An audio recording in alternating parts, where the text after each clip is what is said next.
ભાગ્યશાળીઓ, આપણે અહીંયા જોશું કે ફાગણ સુદ 14ના દિવસે ફાગણ ચોમાસું બેસે તો કઈ કઈ વસ્તુ આપણે ખાવાની ભગવાને ના પાડી છે એના વિશે આપણે કંઈક જાણીશું. અમારી ચિંતાનો સિદ્ધાણો નમાયાર્ય જાયાણો નમળે સબ્બ સાહુણમ એસો પંચન મુક્કારો સબ્બ પાવ પણાસન મંગલાનંચ સવ્વેસી વડમ હવૈ મંગલમ કંઠે ધર્ણેન્દ્ર જસોચિતમ કર્મ કોવ્રતે પ્રભુસ્તુલે મનોવૃતે ભાસ્વનાથ શ્રીએસ્તુ. મારા ભગવાને પોતાના કેવળ જ્ઞાની આંખથી જોયું છે કે ફાગણ ચોમાસા પછી શું શું વસ્તુ ન ખાવી. જો તમે ભગવાનની આજ્ઞા પ્રમાણે ધર્મ આરાધના કરશો તે મોટામાં મોટી આરાધના છે. ભગવાનની આજ્ઞા વિરુદ્ધ જે ધર્મ કરશો એ મોટામાં મોટી આસાધના છે. તલ ખપશે પણ વસાયેલા ખપશે. ડ્રાયફ્રૂટ, કાજુ, લીલવા, અખરોટ, પિસ્તા, ખજૂર આ બધું જ ત્યાગ છે, અભક્ષ છે.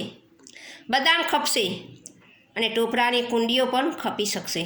પણ ભાગ્યશાળીઓ, જ્યારે તમારી દિવાળી આવે એટલે પોતાના સ્ટાફને પોતે કાજુ કટલી જ આપે. કેમ આવું? તમે જૈન થઈને જો શાસ્ત્ર વિરુદ્ધ કરશો તો તમે બીજાને ખવડાવશો તો એમને દોષ નથી, તમને જ દોષ છે.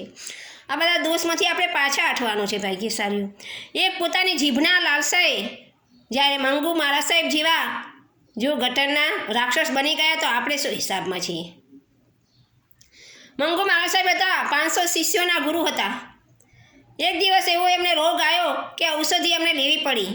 ઔષધિ તો લીધી પણ એ રોગ પણ નાબૂદ થઈ ગયો. છતાંય ઔષધિ ઉપર એટલી બધી લાલસા એમને થઈ ગઈ કે બસ એ મારે જોઈએ. ઘણા શિષ્યો ના પાડે છે, ગુરુદેવ હવે તમને રોગ મટી ગયો છે, આ ઔષધિ ન લઈ શકાય. છતાં માણ્યા નહીં અને જીભની લાલસાથી એક ગટરના રાક્ષસ બની ગયા. વિચાર કરજો ભાગ્યશાળીઓ, પોતાનું જે ધર્મ આરાધના બધા ચૂકી ગયા એક જ જીભની લાલસાને કારણે. હવે ત્યાં એક ગામમાં જ ગટરના રાક્ષસ બન્યા છે. હવે પોતાના શિષ્યો એ રસ્તેથી જાય છે એટલે વારંવાર આમ બાળ દેખે જીભ કાઢે. બધા શિષ્યો ડરે છે કે આ શું છે.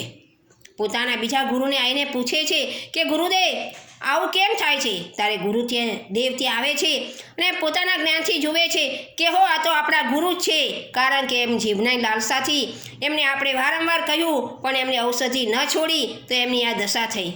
એટલે એ પોતાની ભાષામાં બોલે છે કે હે શિષ્યો, તમે મને વારંવાર વાર્યો પણ મેં ન માન્યું. તો હવે હું તમને કહું છું કે આવી ક્યારેય લાલસા ન રાખશો તો મારા જેવી દશા થશે. તો ભાગ્યશાળી, હું પણ શાસ્ત્ર વિરુદ્ધ નહીં પણ શાસ્ત્રના પ્રમાણે તમને પ્રાર્થના કરું છું કે જે અભક્ષ વસ્તુ છે એને તમે ના વાપરશો અને શાસ્ત્ર વિરુદ્ધ ન જશો.